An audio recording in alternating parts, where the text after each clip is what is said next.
Hello again. This is Ben Hitchcock Cross talking to you. I I have a new computer set up. It looks gorgeous. It's moving fast as lightning. I guess we could call it. That's a good name for it. You got to have a name for a computer, in my personal opinion. Here, but it's not quite named yet. The point is that everything's gonna be wonky for a little bit until I get some settings ironed out. Let's be fair to say that. Make sure the USB 3 is playing with the USB 2, and I don't know. Well, enough of that. So today I just have a few moments here to talk with you and basically to give my thanks.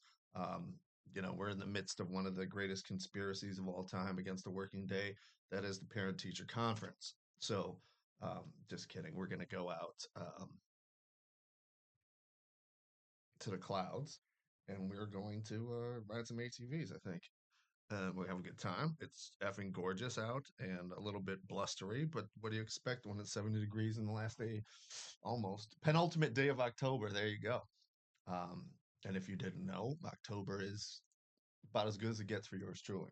So I hope you all have that experience of a nice, I guess, northern winter, autumn. Kind of wonder what it's like in Australia now that I'm thinking about it. What's going on in Canberra, I think, is a key a key data metric for this channel here. So, substance is only this. I really do want to thank all of you, the new people, the old people, everybody in between, um, who have come out in support and given us really um, another set of eyes on this situation here with the DWD and Judge Benitez Morgan and so forth. You will not know this because I've been pretty silent about it, but there is a whole other saga of this with John Gelhard that we're going to have to get into and address just as soon as we can here.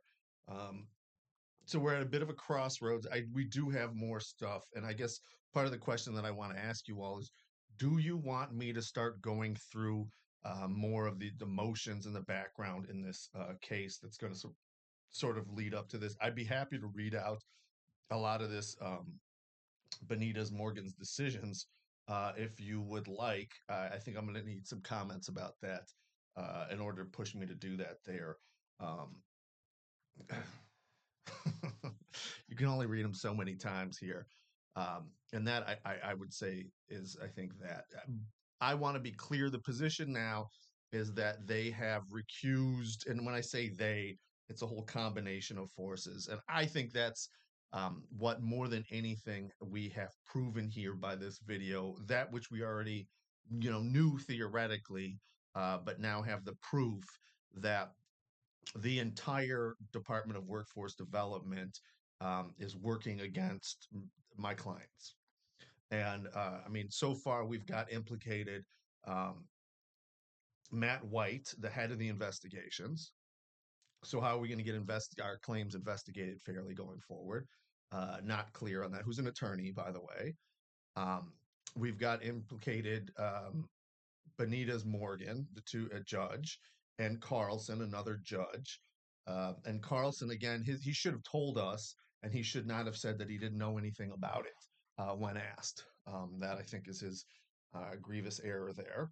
And then, of course, we've got Maria Selsor, the head of the hearings division. And the problem with that is that we've got this testimony from um, Benitez Morgan that the case was assigned to her and that she asked for the case um, for expressly for the purpose of getting, showing that the bully couldn't get over the top of her, and which I think is more importantly, not for fairly adjudicating a Wisconsin Fair Employment Act case.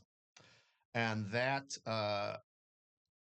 there's a couple of things that I think flow from that fact, and I think in particular, that's the most damaging fact to have come out of this for the Department of Workforce Development. I mean, I think the fact, again, that the Secretary of the Department of Workforce Development and her deputy attorney have apparently made a false statement with regard to the reasons that the hearing was moved from the third floor. I think is and apparently conspired to keep a valid subpoena from being enforced. I think those are all facts that are troublesome. But I think the fallout from that is a remedy that is more specific to, I think, me, possibly my client. Um, Same thing in this sense. I think, though, that this admission that they assigned this case to a specific ALJ for the purpose of, something other than the Wisconsin Fair Employment Act, I think that's fatal. And that's really where I'm at with this. I think it's fatal.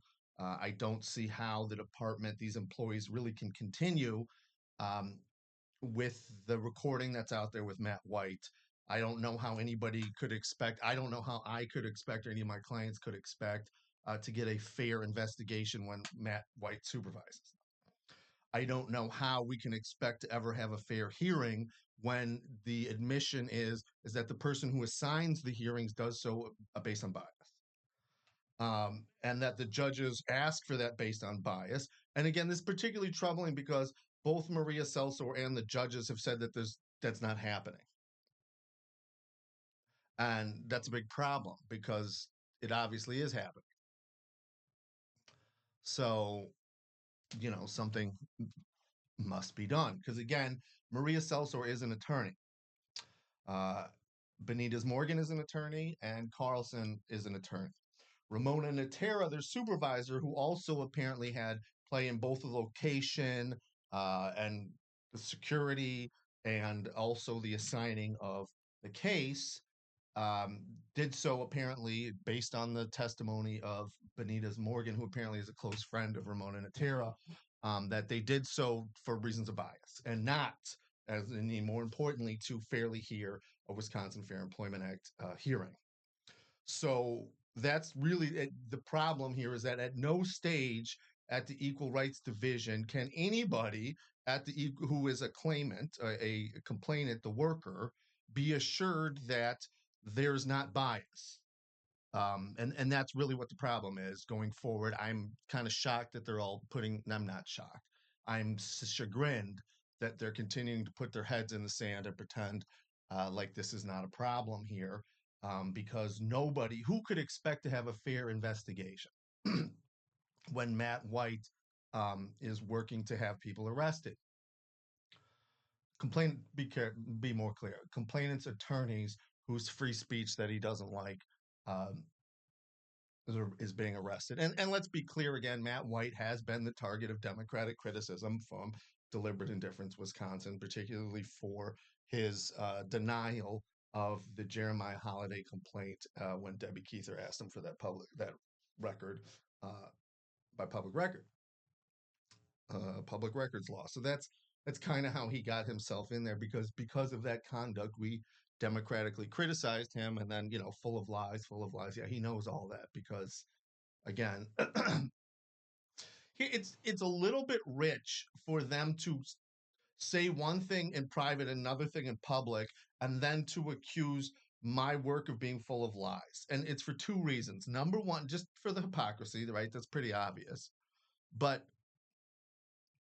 if they're hiding information, and to lie, you have to knowingly put forth something that's false. You see how they're undercutting their own argument there, um, with their secrecy. And look, I'm all for the judges having freedom to judge. And what we're doing here is to not interfere with the process of the judgment. What we're doing here is making it clear that our understanding is the law is that there's one judge of the case, an administrative law judge, a hearing examiner, and that is assigned by the agency. It's not a group effort here. And when they do things like admit that in this case, the scheduling order and the original order against Amy Petchacek, hearing anything from Amy Petchacek, were all drafted and edited by Maria Celsor as well. She might have added things, she might have taken things away for brevity, might have added things to make sure that they flow with the policy. This is what the judge said. I think that's on day one.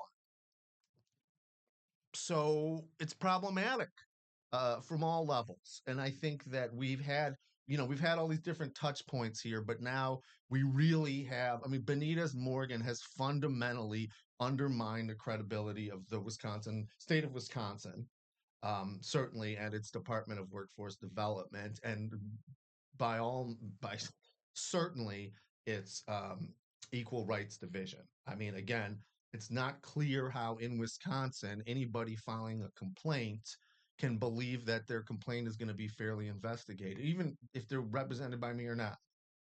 They can't be sure that they're not going to have a judge who's not, even if they get a hearing, that they're going to have a hearing that's not completely full of bias, and that they're not going to be assigned a biased judge by a biased administrator who's being supervised by another biased administrator who's being supervised by another biased administrator who says makes false statements apparently about why they have moved a hearing.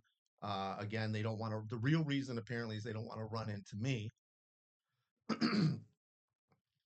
Again, my assumption is because they are afraid of possible Democratic criticism to such an extent, or the fact that they have violated the laws on subpoenas. Um, and it really is disgusting that the complainant is entitled to have everybody's evidence, and just because one of the witnesses happens to be the secretary for the workers, the boss of the judge, should not mean that we're not allowed to have her as a witness. And when the judge and the rest of the people make apparently false statements about why they are doing what they're doing and protecting that, because it's on the record time and time again that Maria Celsor and the judges are not. There's no connection between them and the secretary's office. Well, I think that's officially out the door. Um, that ship has sailed. That train has left the station. Um, choose your metaphor here. Boy, I hope my audio is working on this one. So, I mean, that's what you have is systematic uh, bias that they've proven to us that they're systematically biased. And the question is now is what are they going to do to solve that problem? Because um, it's not tenable. And it's not what the state of Wisconsin guaranteed to workers when it implemented the Fair Employment Act. Um, and that's really what the problem is here, because it's one thing to fight against the employer, but it's another thing to fight against the bureaucracy whose interests are in protecting the bureaucracy. Now here, I mean, this case again crystallizes everything because the respondent also happens to be of the bureaucracy, and it's pretty clear that they're all at cross purposes here. So that ultimately, but the one thing that unites all of them, all of the bureaucrats, is that they're almost violently, they're going to meet YouTube with state violence. That's the message that I've got really clear by their armed guards, their armed police officers, the constant talk about YouTube, um, and the threats at that hearing. Um, there's no doubt in my mind that there was some violations of the First Amendment and other constitutional rights at this hearing. Um, Certainly, due process was violated. Uh, no, certainly, the Department of Workforce Development violated due process. There we go. Bam.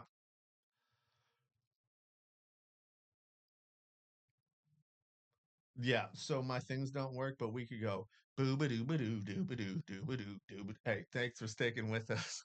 We'll keep you informed, even with our setup.